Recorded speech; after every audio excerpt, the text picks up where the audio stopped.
কিন্তু তোমার বাবা যখন এখানে কাজ করছে ওই যে বিয়ে বাড়িতে কি ক্যামেরাম্যান গুলো পুরো মুখে ফটোটা ছুলে দেই ঠিক বলেছিস এই সুজন্ত তুই বিয়ে করতে মনে ভাজবে না খাচ্ছি আর ক্যামেরা নিয়ে মুখের মধ্যে হালকা করে ছুলবো আমি মুখ সরি খুনি রাজুলি এখন পটল ছুলছে পটলও ছুলতে দিশা পাচ্ছে না এই আমি আগে পটল ওইভাবে না ওইভাবে না 30 টাকা কেজি পটল মুদি বেশি ইউটিউব হয়ে গেল 30 টাকা লস কিন্তু রাজুলি পটল বটি রান্না করছে বেশি দাম বটিতে হাত ভালো কাজ করে না ওই দিয়ে আসলে মোদি হাত কেটে যাবে দেখো তোমার কত পেঁচা লাগবে এই তো হয়ে যাবে না রাতে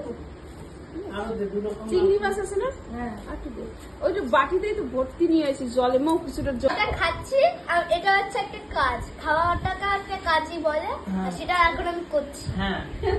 হ্যাঁ তোমার শরীরটা খুব আগে ভালো লাগবে আপনি তারপর রসুন ছুলতে দিয়েছে যে বাবা অনেক বড় কাজ করছে হ্যাঁ। একটা তো উল্টে দেবে নখ দিয়ে ফুটবা না তাহলে এরকম চিপ দেবা কি করে পারে না তাও করছে যত সম্ভব সবাই আমাদের ঘরে মেন রাঁধুনি ছিল কিন্তু এক্ষুনি পটল ছিল আর মানে পটল ছিল হয়ে গেছে এক্ষুনি রসুন ধরলাম কতটা এক্সপিরিয়েন্স আগে আমি পটল ছিল পটল কমপ্লিট হয়ে গেল আর সঙ্গে সঙ্গে আমি এটা ধরলাম কি পটপটানি নিয়ে বাবা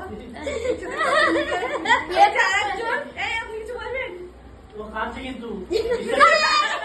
কাটকে ধর দেখি দেখি দেখি আর বলবেন না এত কাজের চাপ পড়ে গেছে না আমার কান্না বেরিয়ে যাচ্ছে চোখ দিয়ে আচ্ছা ঠিক আছে আমি রসুন খোলা করি ভালো চলে না না ভালোই করছেন আবার রসুনগুলো ধুয়েও রাখছেন খাওয়া খাচ্ছি বাবাটা হাওয়া খাচ্ছেন সবাই খাচ্ছে আবার হাওয়াই খাচ্ছে সবাই খাচ্ছে আরে আপনি একটু খেয়ে দেখিয়ে দিন তো আর খাওয়া শেষ খাচ্ছিস আপনি আমার কোনো কাজ কাজ করে হয়ে গেল নতুন কিছু দিন আবার স্টার্ট করা যাক আলু ছুলুন আলু ওর কাজ হয়ে গেছে হ্যালো তো তোমার সাথে চলো রসুন চলো এই যে এখন এরা দুজন মিলে রসুন ছুলবে জান না সবজি খুব ভালোভাবে কাটা হচ্ছে এই যে ঢেঁড়স সবাই বসে রয়েছে তাহলে ও মা চিংড়িটা লাউ না দিয়ে অন্য কিছু দিই পটল চিংড়ি করো লাউ তো পটল চিংড়ি করো